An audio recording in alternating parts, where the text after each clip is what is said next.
How do we understand the complex psychology of war?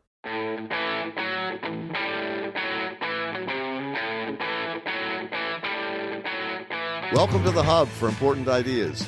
I'm Steve James. And I'm Ken Swain. In this episode, we discuss war again, this time from the psychological perspective, exploring the fantastical nature of war and, as always, possibilities for hope. That's right, Steve. We're going to play for you an interview we conducted with Dr. Jerry Piven. Jerry Piven, Ph.D., teaches in the Department of Philosophy at Rutgers.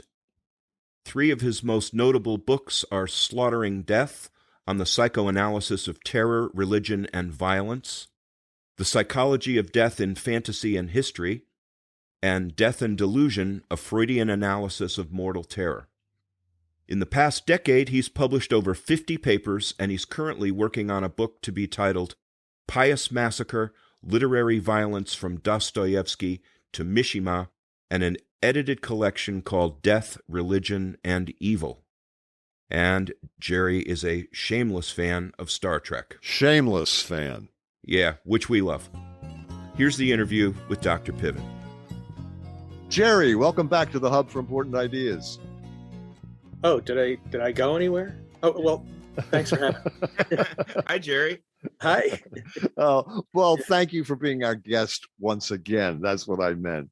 It's a pleasure to have you back on our show. Thanks so much. So, Jerry, the subject for this episode is war. America just completed a 20-year war in Afghanistan.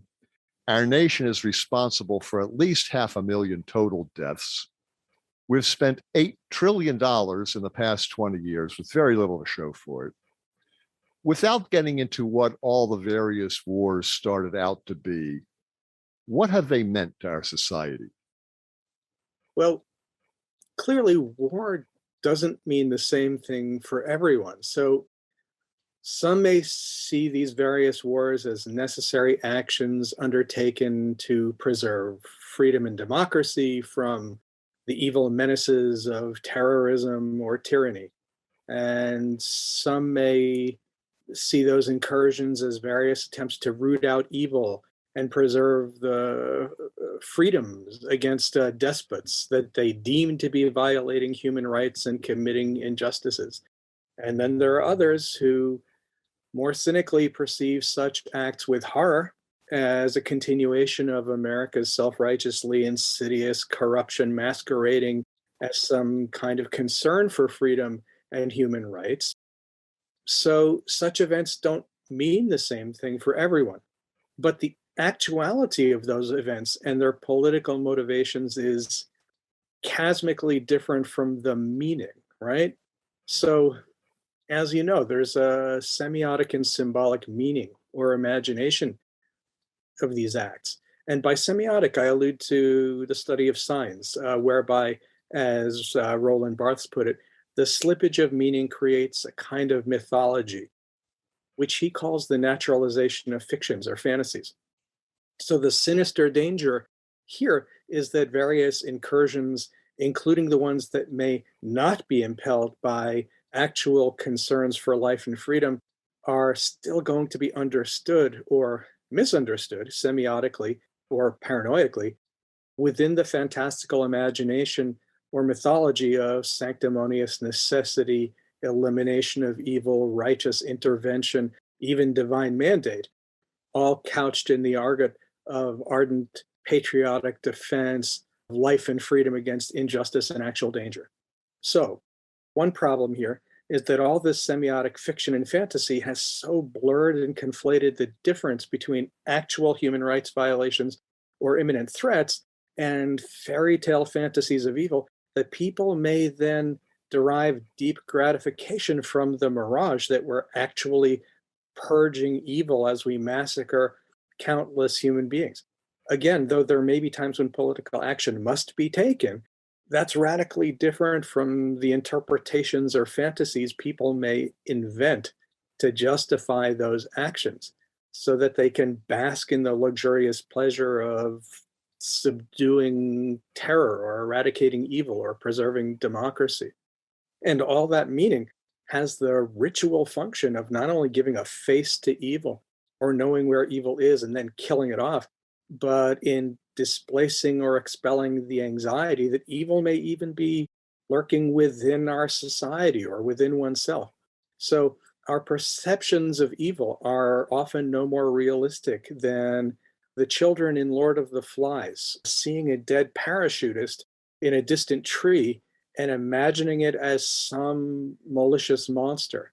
And like those children, we can wallow in those fantasies of monstrous evil in order to blind ourselves to the marauding violence we crave or commit.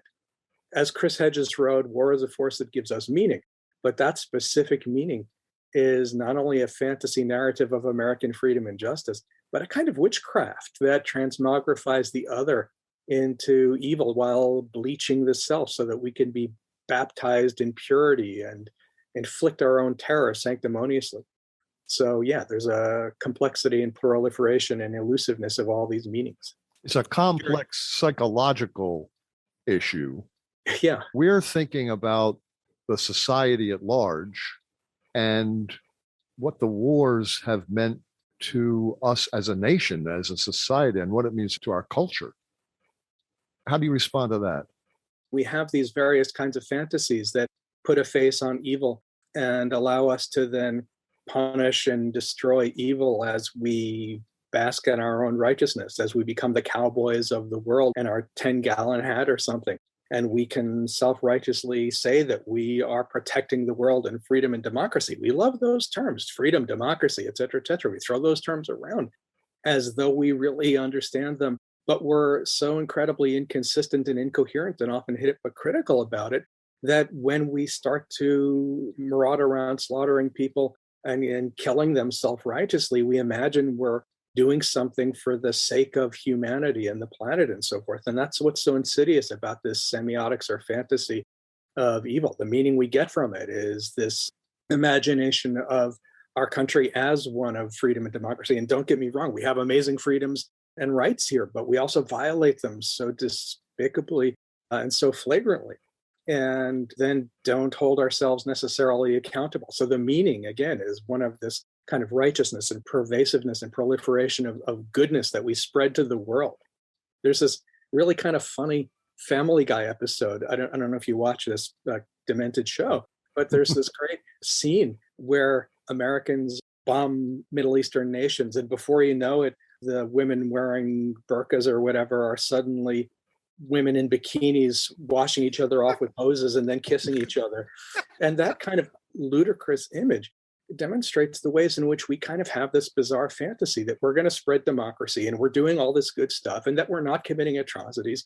So the meaning, depending again on the person and the culture and individual and all, I mean, there's so many variants of this, can still be ways of fantasizing the self into feelings of goodness and fantasizing that we're making the world safe and fantasizing that the evil doesn't exist within us, right? It gives us a sense of meaning, displaces anger from within our communities, and binds us together, as Freud and Hitler both said, Freud with some sadness and irony.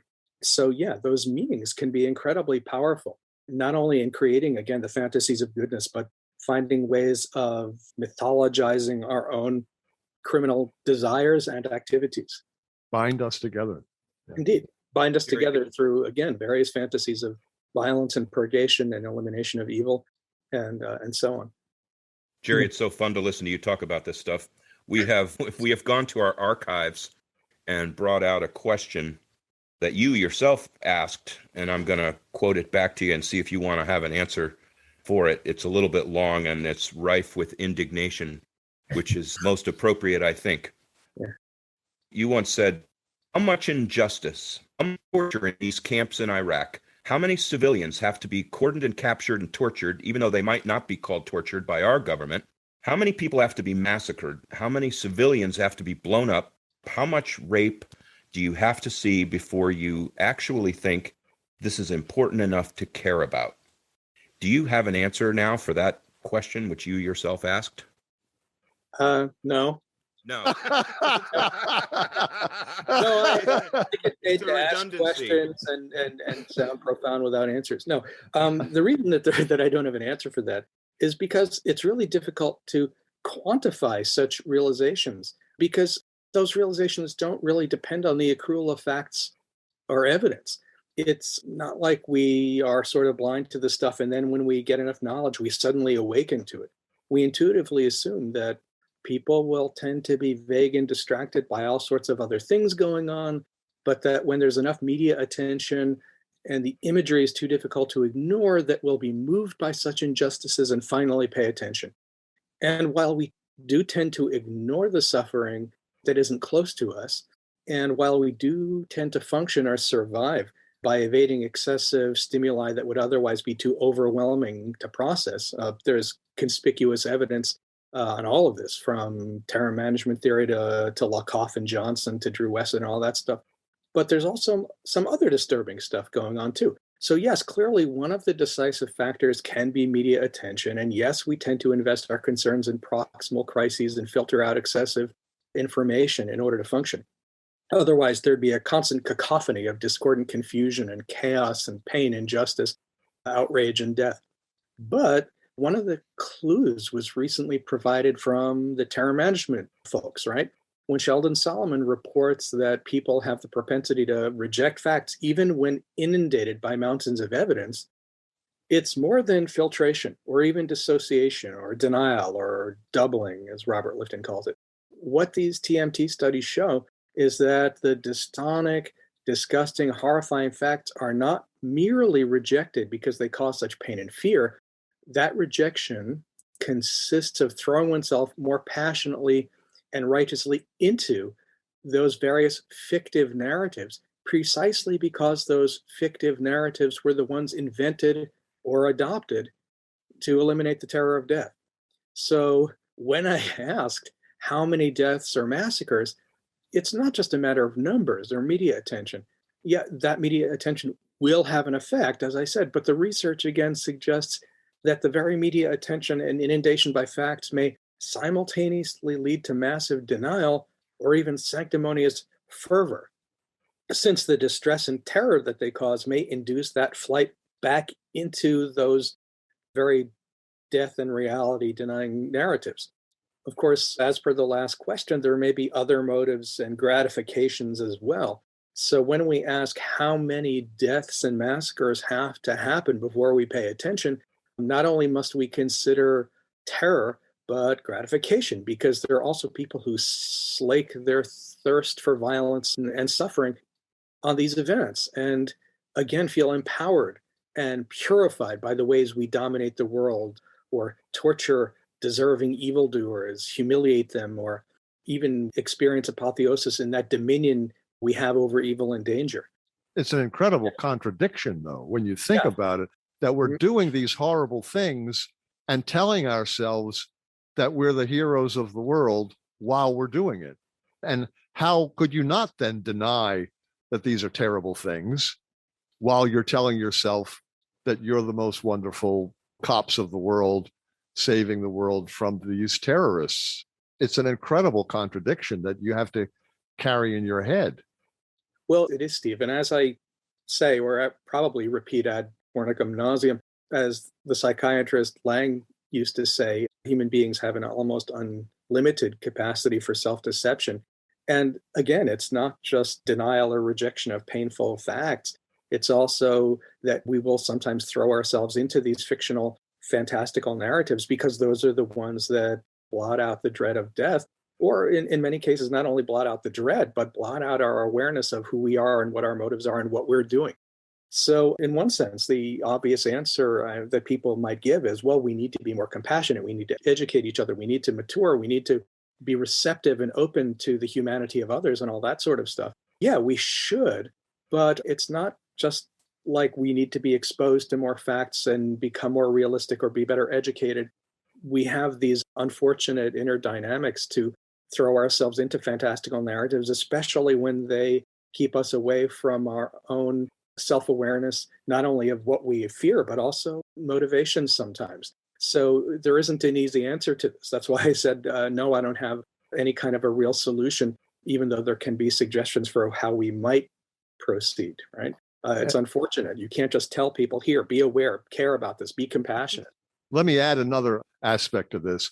Yeah. Ernest Becker, who's the author of The Denial of Death, defined heroism as first and foremost a reflex of the terror of death. Is war an opportunity for heroism? And if so, why? I like that question. Well, let's clarify what Becker seemed to mean by the term heroism. There are different manifestations of this heroism, as scholars like Dan Lichty have illustrated in various writings. And some of those acts may surely be courageous and compassionate. But Becker wasn't saying that people actually become heroic in the face of death. He was suggesting that the dread of death impels people to hurl themselves into cultural hero systems. That is, they reflexively seek out those culturally defined paths to appear heroic, which is different from actually being heroic in some abstract sense of having bravery or courage or something. So Becker wasn't really talking about risking life and limb to do heroic things, but was specifically alluding to a mode of attaining self-esteem by following practices or fulfilling roles that society deemed admirable, that would provide feelings of being good, virtuous, special, or significant, rather than insignificant, weak, or despicable.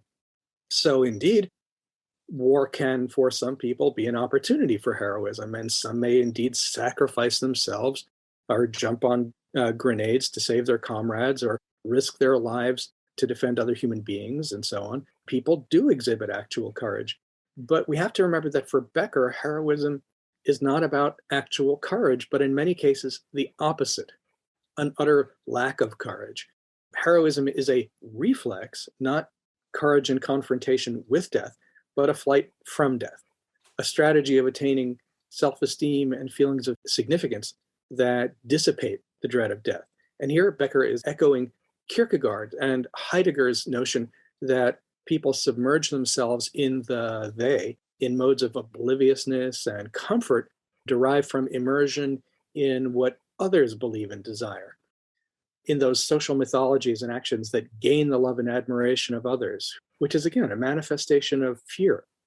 Yeah. So indeed, war can be an opportunity for heroism. It is an opportunity for people to face death and disfiguration, to protect others, to fight against tyranny and injustice. It is a space where the Tuskegee Airmen can show their mettle, where one courageous officer can place his chopper between innocents and machine guns, My Lai, for example, where soldiers can stop slaughters, rapes, and grotesque inhumanity. But it's also a place where people can sing cadences about killing commies and Chinese, as one of my students just said after going through basic training, or a place where soldiers can soothe themselves with fantasies of being somebody significant and patriotic, even as they violate others and participate in lascivious torture and rape, as one of my friends in the military told me, where the soldiers were acting really horribly, and he keeps reporting it, and the commanders keep saying, we're ignoring that, we're not going to do anything about it, this isn't happening, now shut up and do your job. So war is an opportunity for heroism, and it could bring out the most noble and courageous acts in some, but Pace, Becker, and Kierkegaard can also bring out the most vacuous postures of heroism that only thinly veil the weakness and fear that seek out modes of violence and death to create the masquerade of courage or nobility. Wow. And we have to be aware then of what Becker means and the nuances of that. Wow. Jerry, Ernest Becker says that throughout history, a great deal of bloodshed and slaughter has been inflicted by those who are trying to overcome evil. Would you comment on that? And is that what the war on terror was? Well, yeah. First of all, I mean, the irony here is that when people are committing acts of bloodshed or when they're engaged in war, they have the fantasy that they're doing something right. They're serving their country. They're defending the nation against actual danger and evil. But as Becker is saying, this is really kind of a fantasy. And quoting Zilborg, right, he says that sadism absorbs the fear of death. Not that all war is sadism, it's not. But what he's getting at is that we develop these fantasies of other human beings as evil and develop these fantasies of the danger. And thus, when we start to inflict violence on others, we imagine it as patriotic and righteous, even as we're doing the slaughtering. And that's the irony. And that's why, in many ways, war is fantastical or a fantasy. And I'd like to sort of expand on that in a moment, because I'm not suggesting that there aren't ever genuine evils or times when we have to respond or something. But war can be a fantasy because whatever the reality and the facts may be, we still imbue them with fantasy. We interpret these events, whatever the reality of the events, we interpret them in fantastical ways. We can distort them in ways that fulfill our own fantasies born of terror and desire. And it could be an immensely gratifying to stomp on that evil, destroy that evil, and imagine that we have conquered something that is a genuine danger. And the problem is here, there are actually malicious, malevolent predators in the world, right? But as the philosopher Jean-Luc Picard once said, there are... Oh, we had to work in. We had to work. No. So, go. All right. He's real. I understand. He's real. Bear with me. All right. So as the philosopher Picard once said, there are a few mustache twirling villains out there, and they rarely present themselves so conspicuously. And they seldom brag about being terrorists or putty-grabbing stable geniuses. And even when they do, we still transfigure them with a kind of delirium comparable to the denizens of padded and pillow guy sanitaria. So even when there are malevolent dangers actually out there, we tend to fantasize them into our own deliria. There's a great scene from Harold and Kumar Escape from Guantanamo Bay. I can't remember if I ever mentioned this to you folks, because it's the kind of thing that comes up, flows through my transom often enough, right? But there's a scene where this woman on an airplane looks back at the titular protagonist, who is a handsome and clean-cut yet brown person, and she sees him as a cackling, bearded terrorist delectating on the terroristic destruction he's about to commit. And so, yeah, what this gets at, somewhat comedically, but in a way really horribly, is that we're fantasizing animals. Or as Patricia Berry wrote, echoing Shakespeare, we dream while we're awake. And so, as per that allusion to Lord of the Flies I mentioned earlier, we can transform human beings, or even hapless corpses for that matter, into monsters. We can look at people of color and see malicious predators and criminals, and we can ecstatically dismember them while the community ejaculates with joy and hands around his dismembered genitals, as Orlando Patterson details horribly in Rituals of Blood.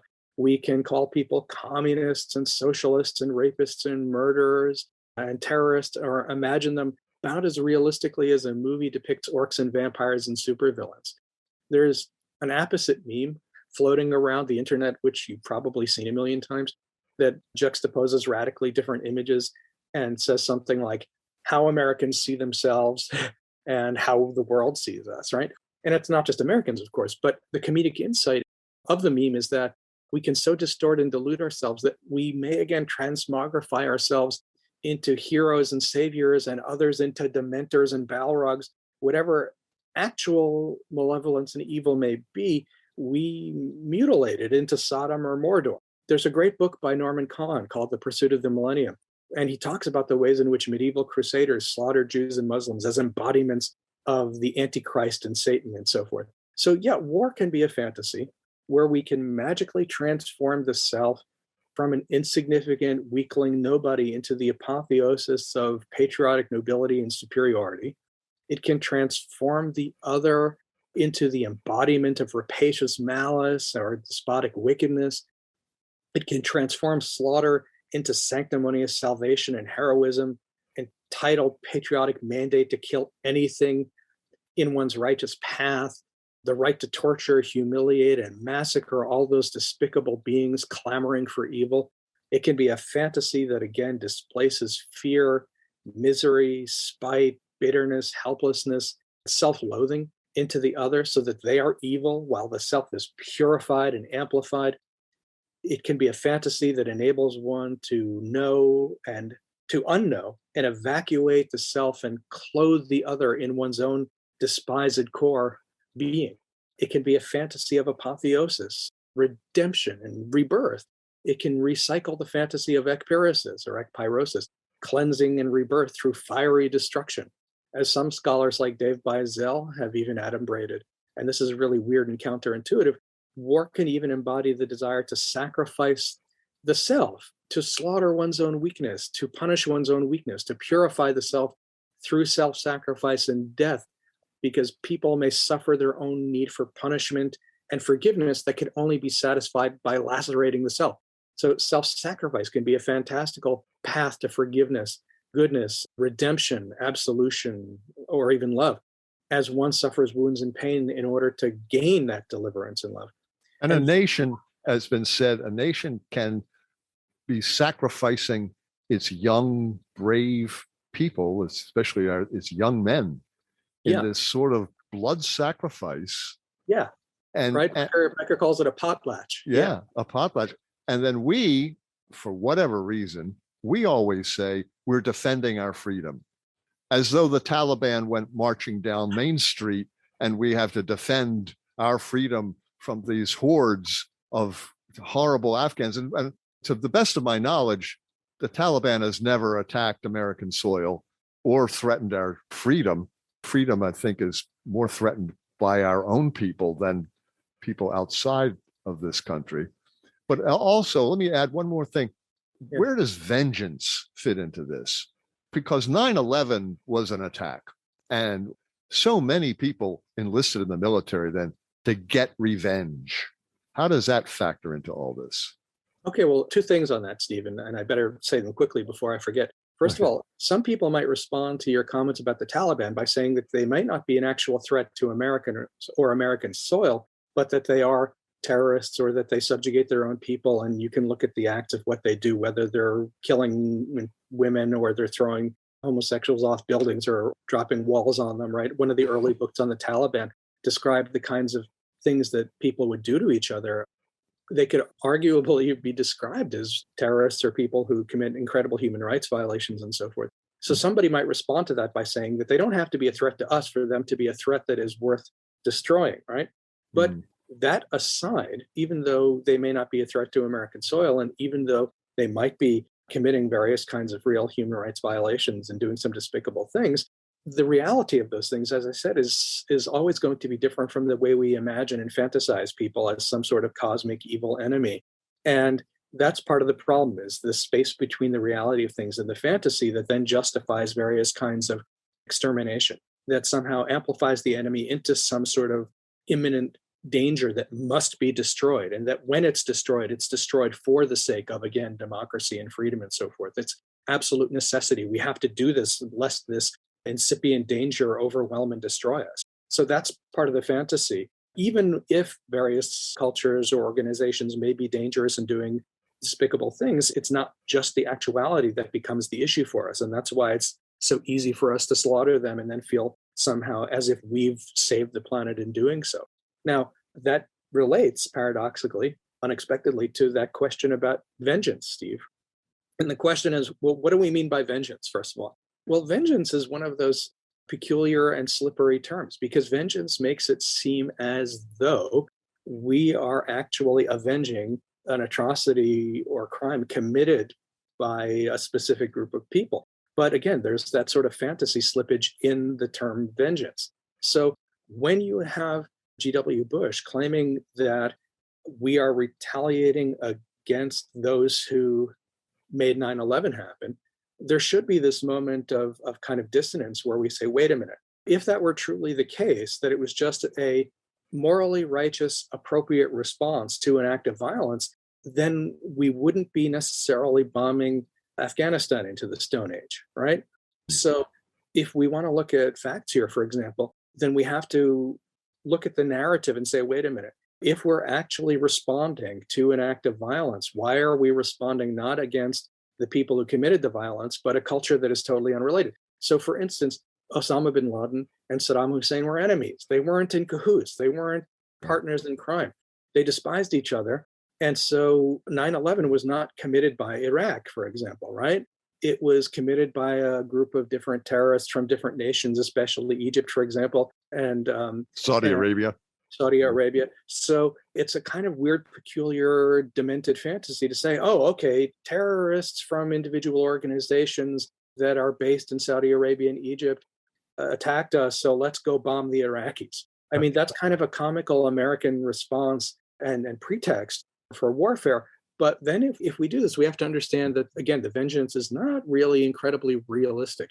And the vengeance might entail something beyond simply avenging an injustice or a crime or a murder or something like this. That the vengeance itself is more than it seems on the surface. And it's more than it seems on the surface, not only because politicians are giving us pretexts and fooling us into believing that certain wars are justified. Yes, there is that kind of mendacious manipulation and so forth. But there is also the psychology of the vengeance, whereby we, again, get into these fantasies and displacements such that people then can inflict their own terror and hostility on various other targets, or what Volkan calls like responses to, quote, chosen trauma, which means that people aren't realistically, but fantastically harping upon various kinds of fears and anxieties and injustices and political events in order to justify some sort of aggression and evacuation and so forth. There's a vast difference between retaliating against an actual event and retaliating in a way that enacts various kinds of fantasies that people don't recognize. And again, of course, that's imbued with the political machinations. Really hard to know ourselves, really hard to understand our own motivations, not only as individuals, but as a society. This is complicated. We've been talking with psychologist Jerry Piven on war and related subjects. We're going to take a short break. Don't go anywhere. We'll be right back.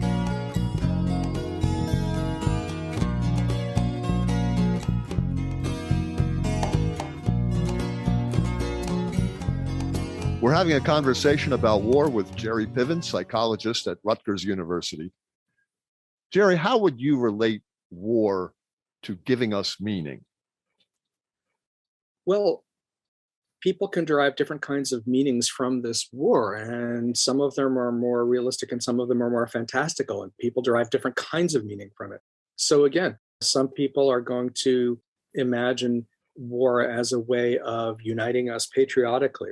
War has this amazing capacity to make us allies against some sort of common evil, and it has a fantastical way of displacing all of our anxieties and hostilities against each other onto those others, those demonized others. It has kind of really insidious way of displacing and masquerading our own inner conflicts and fears and despair by, again, mapping them onto others and crushing them and so forth. So people can derive a number of different kinds of meanings, right? They can feel that there is a purpose to life through war. Sometimes they feel deprived of meaning and love and camaraderie when they don't have an enemy to target. Sometimes people, again, need that violence in order to feel like there is some sort of redemption of the self. Sometimes people need that kind of war as a way of redeeming themselves from feelings of insignificance and badness. Sometimes there are meanings to feeling like here is where evil is. We know what it is. The world isn't a terribly chaotic place where evil can come out from any dark alley and attack us ignominiously unawares. We can arise and unite and destroy that wickedness in an act of righteous vengeance or patriotism or nobility and so forth. So there are different kinds of meanings that are both individual and cultural or social. But it makes you stop and think about the 30,000 suicides of American military people coming back from the Middle East wars. 30,000, that's an alarming tragedy. I'm not saying that they all suffered a conflict of meaning or a crisis of meaning, but it certainly seems like it plays into it. How do you respond to that? Well, there are many possible answers to this, Steve. I mean, people who come back from war, sometimes they feel this incredible loneliness and loss from not having others around them to give them that sense of meaning and purpose, to not give their lives structure, and to make them feel like they're doing something that's important and something that is for others and for a higher purpose. And in many times they come back, and research suggests over and over again, it has for decades, how much people can come back from those events, not only traumatized by what they experienced, but what they inflicted. So soldiers can be horrified by, yeah, sure, they've been injured horribly. They've seen their friends killed. It is truly atrocious, but also in many cases, they're traumatized by what they had to inflict and what they saw that they did, by what they themselves experienced in response to killing others and so forth. So people come back, they're emotionally devastated. Sometimes they've lost a tremendous amount of sort of purpose and meaning, and they've been deprived of this. Maybe so much of what they've experienced calls that into question and deranges their sense of simplicity and purpose. Many times they're just confronted with such ugliness and death and inhumanity, again, in themselves and in others. And unfortunately, they come back into a society where they're largely neglected, where they don't get the right kind of acceptance and help and treatment. They don't feel a sense of being nurtured and buoyed by the people around them. I'm sure you have too had all sorts of friends. I've had plenty of students, colleagues, acquaintances who have come back and they feel completely untethered. They have a sense of anomie. They have a sense of being utterly destroyed and fragmented by the experience. But how do they cope with it? Who do they talk to? Even when there are people to talk to, it's not adequate to the overwhelming chaos and pain of what they've experienced. And so, in many cases, it's very difficult to put things back together. And the misery, the emotional damage is just so palpable. And we're not providing the means for human beings to find themselves again. Now, I'm not sure how that would happen, but we're clearly not doing enough because we have so many people who are suffering the symptoms and they're really in pain. Many of them, even those who aren't committing suicide, are still experiencing suicidal feelings and a lack of purpose and a difficulty in getting oneself up and feeling like there's any reason to do anything to focus on, to give them anchoring. So it's not only horribly destructive to those who are killed, but those who survive. Yeah. It's horrible. Yeah. Jerry, how is war a triumph over our own deaths? Well, we're ensconced in that fantasy that through the killing, you are then conquering that which is dangerous. You are destroying the evil and you're destroying your helplessness against it. You have fantasized the other into that figure of death. I mean, literally, the opponent may actually be somebody who threatens you with death, but psychologically speaking, there is this dread that is emotionally conquered through killing off evil and danger in the other.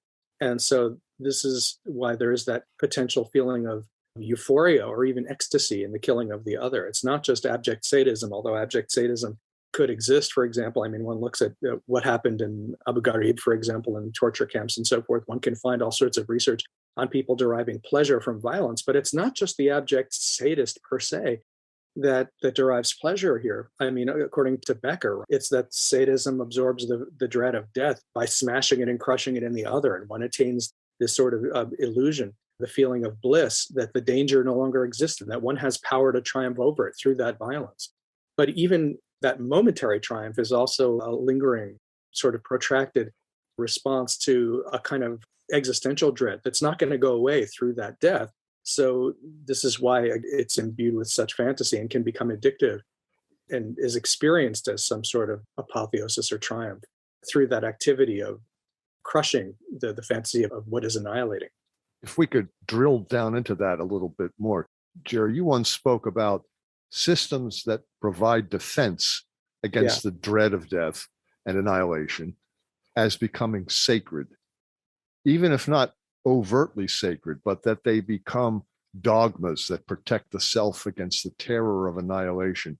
What do you mean by their being sacred?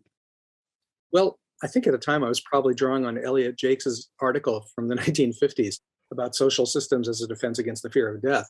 But what makes it sacred is that the evacuation of terror and dread, they purge inner conflict, they purge feelings of helplessness, they even purge feelings of guilt. So it becomes the desperate means of killing off those feelings and surviving existentially or psychologically.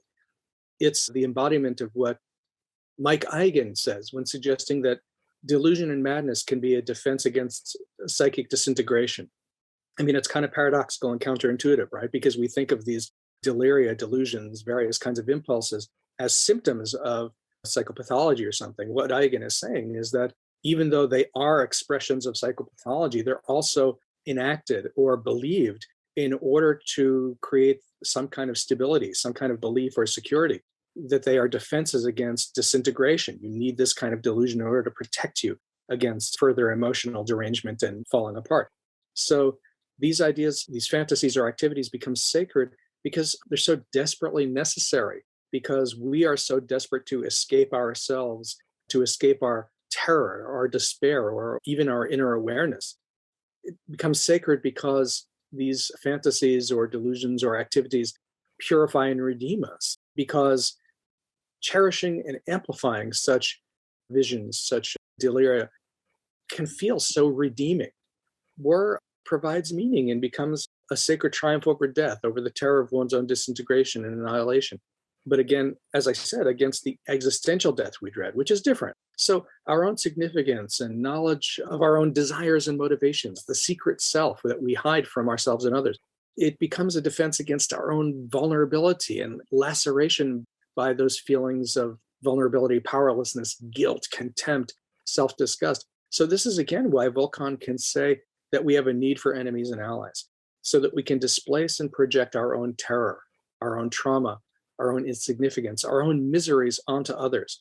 They're sacred because it's so existentially necessary, so desperately necessary. It's a sign of despair, so that we can purge ourselves and cleanse ourselves of such evils and despise those qualities in others and destroy those qualities in the others and derive some sort of ecstatic feeling of purification or love or redemption or loyalty or quasi-divine goodness in crushing all that evil and death. Wow. So that's why it's complicated. Yeah, that is amazing, though. Jerry, here's a question you once posed to Sheldon Solomon that he had no real answer for. Yeah. Maybe you will do better. I doubt it. How do you enable people to confront what terrifies them without having them fall back into some sort of violence or discrimination or heroism immortality ideology? Well, yeah, that's incredibly difficult, right? I mean, first of all, are we talking about individuals or talking about how to do this as a society? Because as a society, it's pretty damn difficult to implement some sort of a plan that's going to reach to people in some transformative way. It's not like we can do social therapy very easily and so forth. It has to really reach into people's humanity and not just in a sort of temporal way. Is it at least hypothetically possible that when you confront people with humanity, and not to use a cliche, but with a certain amount of love, with a genuineness of appreciation of their humanity and their culture, even if you don't agree with them politically, because you don't have to agree politically, but you can still really genuinely show an expression of care, genuine care. And empathy. And empathy, exactly. Then it has, at least in some people, the capacity to maybe let some of those defenses down and to allow people to recognize their own anger or their own anxiety about who you are. It's hard when you have the fantasy that the other is evil incarnate. Right. And that they're all out to kill me and everyone like me. And how do I empathize with them? Indeed. And that's incredibly difficult. It's incredibly difficult because we ourselves have to genuinely let those barriers down and those defenses down in order to express sincere love rather than, some sort of condescending appearance of love or whatever. That there's humanity in people who may necessarily be from different worlds, and that can potentially let barriers down. It's certainly not any kind of a formula because people can react in a variety of different ways. Some people can become more defensive. Some people, maybe even when their humanity threatens to come out, when they have to give up their illusions, sure, they may become even more defensive and hostile. So there isn't any guarantee, right? As Walter Davis says throughout his works, we have to live without a world of guarantees because there is a complexity and volatility to human emotions and our vulnerabilities and despair. But it's not about logic and proving people wrong. In many ways, it's about revealing one's humanity. And that has far more of a potential than trying to reach a part of the brain which is going to be activated more defensively through various kinds of arguments. I mean, this is why I mentioned Drew Weston's name earlier, that when you argue with certain kinds of logic, you're reaching the wrong part of the brain that's going to respond. And in many ways, you're going to make people more uptight and defensive and suspicious. So at least a start would be some kind of genuine humanity. Although, as I even implied, for some people, even showing them that kind of humanity can trigger their own anxiety of vulnerability and their hostility. And for all we know, they might call you some sort of a snowflake or worse. I've been called a snowflake. Yeah. Yeah. I didn't know what it meant at first. Of like, what is that? You know? Well, I mean, apparently, there are all sorts of implications about what kind of a weakling by calling you that. But, the irony, by the way, of that term, not that I'm an expert on this at all or anything else, but doesn't that term come from Fight Club? It could. It's very possible. I don't know. I know Okay. this is an amazing term. My sort of demented fantasy of that term is that it comes from Fight Club and that it's something that Tyler Durden said.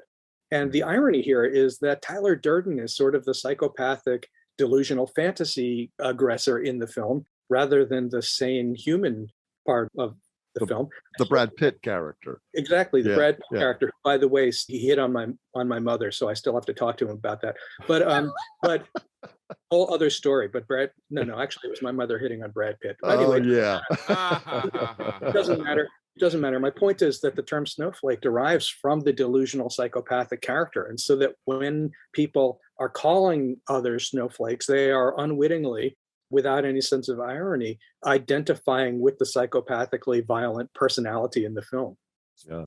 Which, in a weird way, leads us to this question about conservatives wanting strong national borders.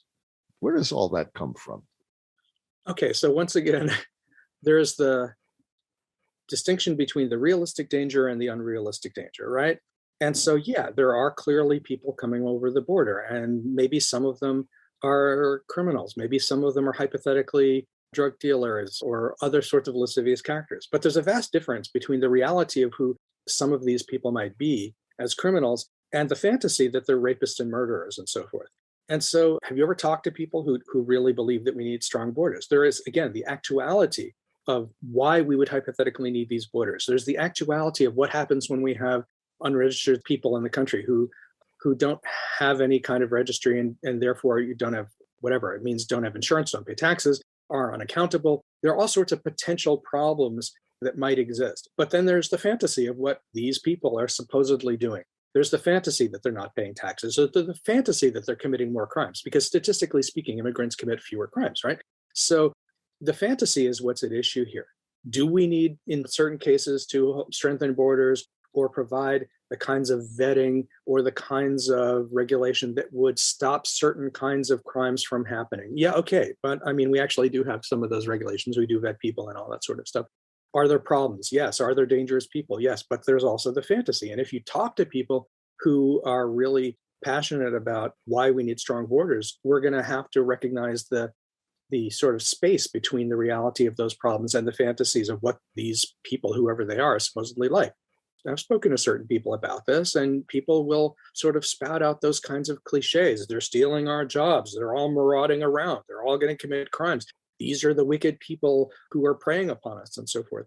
And so there is that disparity between the realistic problems and the quasi-paranoid fantasies. Not that we're going to convince people with logic, but yeah, many of the people who are obsessed about the borders are themselves unfortunately ensconced in various kinds of fantasies about what these people supposedly are and what they're doing, what crimes they're committing, what their malevolent intentions are, and so forth.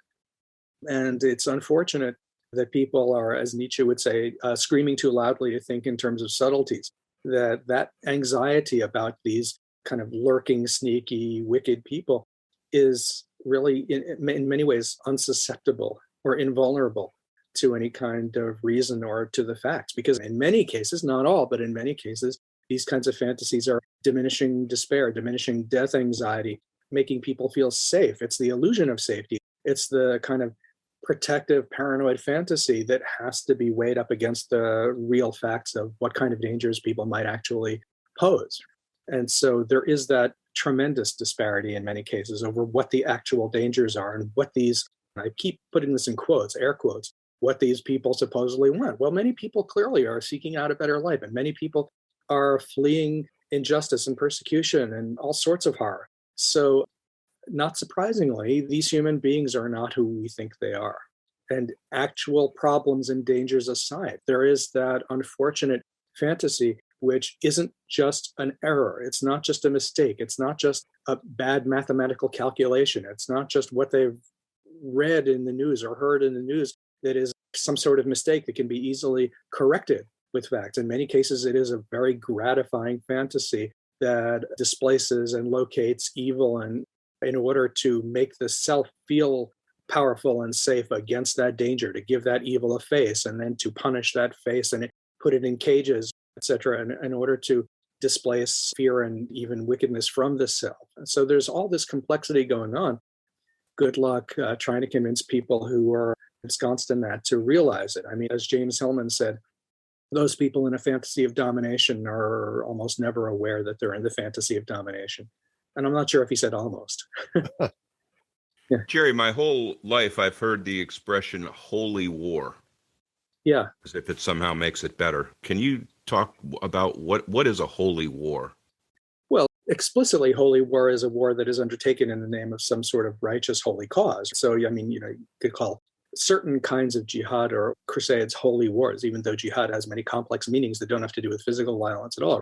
But what's fascinating about the term holy war, especially when used by Becker, is that he doesn't just mean it explicitly as if it has to actually be religious. It doesn't have to be explicitly religious at all. It doesn't have to involve religion. It doesn't have to involve God or any kind of church or any kind of religious faith per se. The term holy war by Becker is used as a kind of a hyperbola.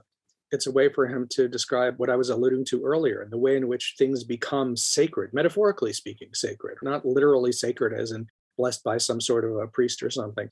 Sacred to the extent that they are ultimate concern and inviolable, sacred to the extent that these things are necessary in order to ensure psychological survival and equanimity, and sacred because people need them to be absolutely true, sacred because they need to be elevated to some sort of eternal, inviolable truth, such that they aren't recognized as fantasies or mythologies or individual ways of escaping dread or something, or even social fictions. So holiness is imbued not just with overt religiosity, but holiness is in a sense a reflection of the degree of despair and need and terror driving the fantasy and driving the act, that people make them into something holy because they are modes of salvation, existential salvation rather than literal salvation. Is it the same thing when we say a just war, like World War II was the just war?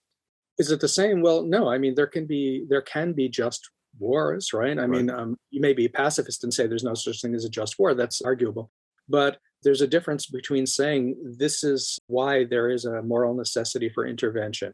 This is why certain actions need to be taken. For example, you say World War II. Well, I guess someone's going to make the case. Look, Hitler is spreading palpable violence. He's committing genocide. There is a moral and pragmatic reason to stop this actual threat. It's not a paranoid fantasized threat. It's an actual threat, killing millions and millions of people. So there are times in which one could create a moral justification for action that is not based in paranoid fantasy, that's not based in the eradication of existential death anxiety or the projection of evil onto others. It actually happens that there are sometimes actual evils and there are actual injustices that can be morally justified. Okay, let's not, even if we engage in this kind of Beckerian thought where we talk about delusions and fantasies, let's not pretend that there aren't times in which human beings can be reasonable, in which there are moral necessities for these kinds of acts. As Ralph Nader once said, there are brutish people in this world. Yeah, there are brutish people in this world. And indeed, I mean, as Hobbes said, I mean, there are times in which life can be nasty, solitary, brutish, and short because of genuine violence in the world and so forth. So yeah, this is not some sort of a pacifistic, nutty, crunchy, LSD saturated attempt to claim that there are never any kind of just reasons for political or military action. That's not what this is about. It's about distinguishing that from the fantasy of what that is, which is vastly different. So when people imagine that we're going to destroy terrorists by bombing Iraq into the Stone Age, and we're going to use depleted nuclear shells, and we're going to torture civilians, and we're going to crush them and dominate them, even though they had nothing to do with 9/11, that's where we see the difference between reasoned, just military intervention and virtually quasi-psychotic delusion of eliminating evil and or political machination that is designed to fool people while exploiting resources and so forth. Well, that's a tough one to actually try to sort that out while it's happening, while people are waving the flag and while they're saying we've got to, like you said, bomb them into the Stone Age. When other people are saying it's a police action, it's an Interpol action, the military shouldn't even be involved in this. It's a Well, tough one. but Steve, even at the time, weren't you aware of the kind of weird subterfuge going on? Look, Absolutely. Steve, I mean, on 9/11, I was on Hoboken Pier watching the Twin Towers burn. And I remember one of my first thoughts was, oh, Jesus, we're going to kill somebody in response. We're not going to necessarily track down the people who committed this, not even the people, obviously, who died in the process, but I mean, we're not going to necessarily track down the people who are really responsible for this. We're going to find some scapegoat to destroy. And either we need that scapegoat for some sort of psychological vengeance, or we're going to invade some other country because that's a really great pretext to sort of exploit their resources and so forth, or galvanize the American people into feeling that they're safe and so forth. I mean, I was sitting or standing on the pier watching the burning, thinking, oh my God, this is going to happen. We're going to find somebody to target and somebody villainize and scapegoat who isn't the actual perpetrator. So even at the time, there was the possibility, if you're watching the news and watching the political speeches, of saying, wait a minute, this doesn't make sense. Why are we going from one to the other? Why does this actual act justify this particular response? It should have been really obvious to people. And it was obvious to many people, not just after 9/11, but in the ensuing years, right? I mean, even in 2003, there was Bruce Hoffman, the expert on terrorism from the Rand Corporation, was saying, look, Al-Qaeda is regrouping while we're killing other people, while we are destroying other people in the name of righteousness and justice and patriotism and so forth. We're actually allowing various terrorists to thrive and regroup.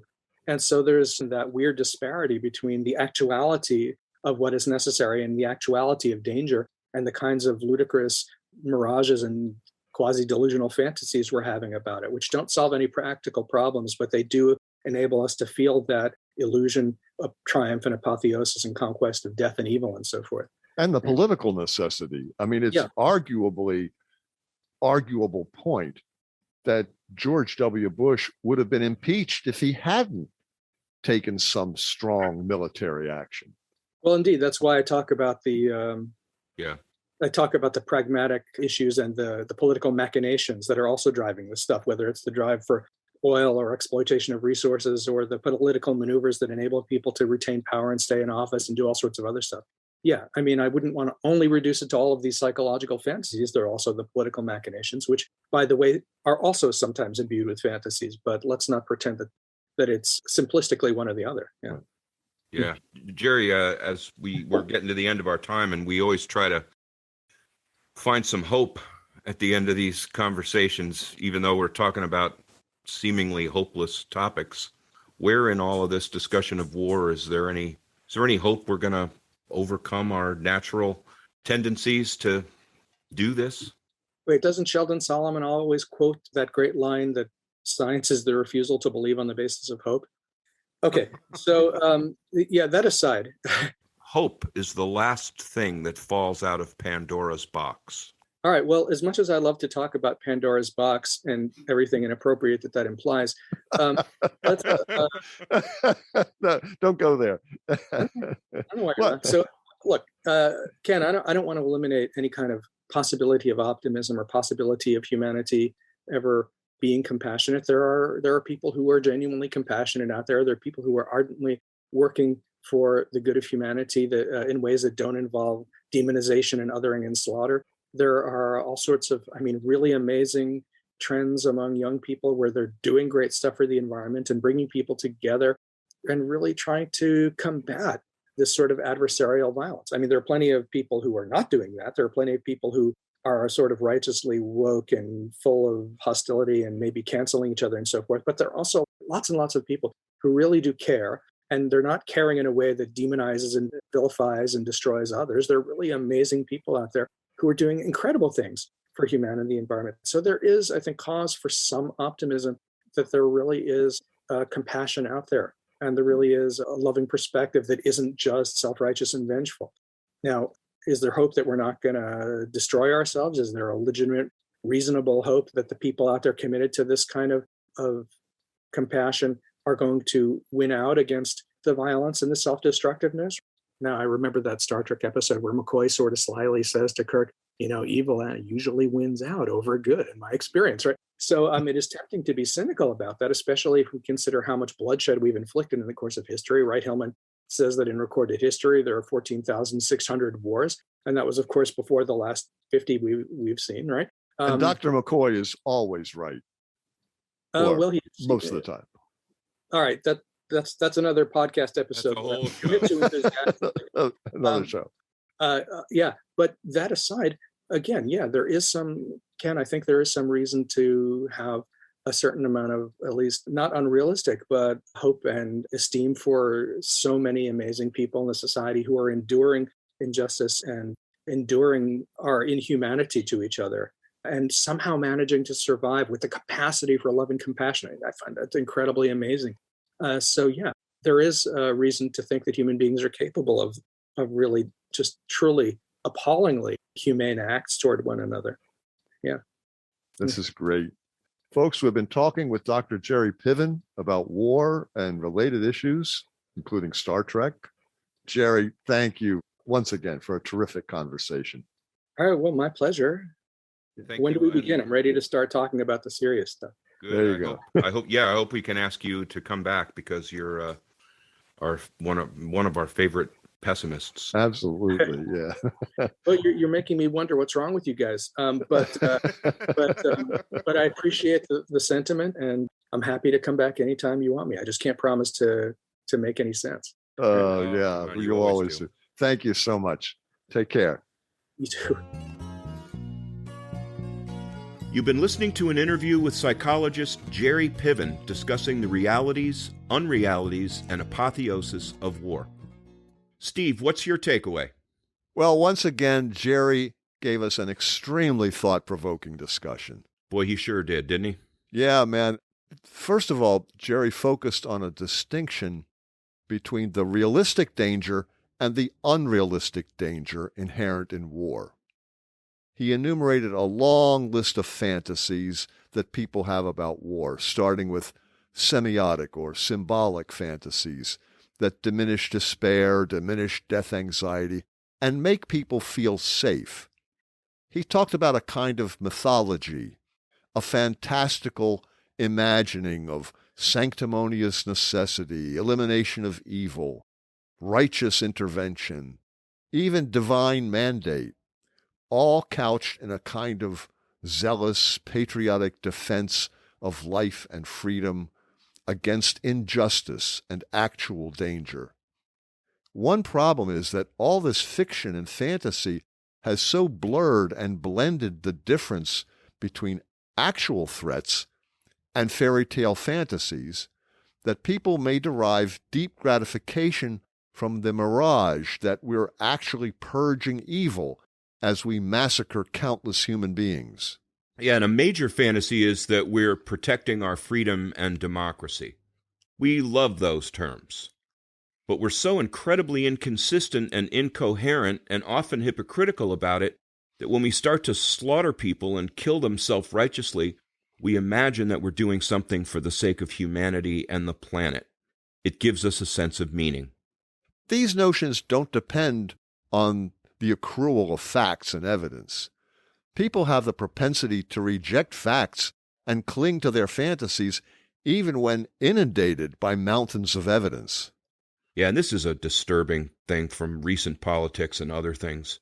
Jerry quotes, among others, the psychiatrist R.D. Laing, saying that human beings, we have an almost unlimited capacity for self-deception. It's not just a denial or rejection of painful facts. It's also that we'll sometimes throw ourselves into these fantastical narratives because those are the ones that blot out the dread of death, or in many cases, not only blot out the dread, but blot out our awareness of who we are and what our motives are in what we're doing. It's a complex argument, but it makes a lot of sense. War is a powerful defense against our individual and collective death anxiety. So there isn't an easy answer to this. Jerry doesn't have any kind of a real solution. Foiled again. Yeah. He spoke quite a bit about the theories of Ernest Becker. He said that the dread of death impels people to hurl ourselves into cultural hero systems. That is, we reflectively seek out those culturally defined paths to appear heroic, which is different from actually being heroic in the sense of having bravery or courage. Becker was alluding to a way of attaining self-esteem by following practices or fulfilling roles that society deems admirable. That would provide feelings of being good, virtuous, special, or significant rather than insignificant, weak, or despicable. And this is getting into the weeds a bit. Yes, it is. But, yeah, he said heroism is a reflex, not courage and confrontation with death, but fleeing from our inevitable individual death, a strategy of attaining self-esteem and feelings of significance that dissipate the dread of death. Yeah, this is all Becker, what we call Becker 101. Yep, it is. And, if you've read The Denial of Death, this kind of resonates. Yeah. Jerry's saying war could bring about the most noble and courageous acts, but it could also bring out the most inane postures of heroism that only thinly veil weakness and fear. We seek out modes of violence and death to create the masquerade of courage or nobility. And the irony here is that when people are committing acts of bloodshed, or when engaged in war, they have the fantasy that they're serving their country, they're defending the nation against actual danger and evil. But as Becker is saying, this is all really kind of a fantasy. Meanwhile, we develop these illusions of other human beings as evil and dangerous, and when we start to inflict violence on them, we imagine it as patriotic and righteous, even as we're slaughtering people. That's the irony. Yeah, it's an irony, unless you're the one getting slaughtered. Yeah. So, whatever the reality of the events, we interpret them in a fantastical way. War can magically transform us from insignificant weakling nobodies into the pinnacle of patriotic nobility and superiority. It can transform the enemy into the embodiment of malice or wickedness. It can transform slaughter into sanctimonious salvation and heroism, and give us a patriotic mandate to kill anything, the right to torture, humiliate, and massacre all those despicable beings. It can be a fantasy that displaces fear, misery, spite, bitterness, helplessness, and self-loathing into the enemy so that they are evil while we are purified and amplified. A most egregious example of the fantastical nature of war was the justification for the Iraq War. Right. 9/11 was not committed by Iraq. It's a kind of weird, demented fantasy to say, oh, okay, if terrorists from individual organizations that are based in Saudi Arabia attacked us, let's go bomb the Iraqis. Jerry calls it a kind of comical American response and pretext for warfare. The vengeance itself is more than it seems on the surface. We have to understand the psychology of the vengeance. At the same time, war has a way of uniting us patriotically. Boy, does it ever. Yeah, I mean, remember all the flags flying after 9/11? After 9/11, we were the most unified nation for a while there. Absolutely. It has this amazing capacity to make us allies against some sort of common enemy. And it has a fantastical way of displacing our anxieties. We can arise and unite and destroy that wickedness in an act of righteous vengeance or patriotism or nobility. And these fantasies or activities become sacred because they're so desperately necessary, because we are so desperate to escape ourselves, to escape our terror or despair, even our inner awareness. It becomes sacred because these fantasies or delusions or activities purify and redeem us. While war provides meaning, it also becomes a sacred triumph over death, over the terror of one's own annihilation, a defense against the existential death that we all dread. People make the justifications for war into something holy because they are modes of salvation, existential salvation rather than literal salvation. There are times when one could create a moral justification for action that is not based in paranoid fantasy. So there is a weird disparity between actual danger and the ludicrous mirages and quasi-delusional fantasies we're having about it. These delusions don't solve any practical problems, but they do enable us to feel an illusion of triumph and conquest of death and evil. all this makes solutions hard. Some people can become more defensive when their humanity threatens to come out, when they have to give up their illusions. They may become even more defensive and hostile. The answer is not logic. It's not proving people wrong. We ended up talking about hope, as we often do, or at least try to. Jerry says there are people who are genuinely compassionate. These are people who are ardently working for the good of humanity. There are all sorts of really amazing trends among young people where they're doing great stuff for the environment and bringing people together and really trying to combat adversarial violence. There's also lots and lots of people who really do care, and not in a way that demonizes and vilifies and destroys others. There are people out there who are doing incredible things for humanity.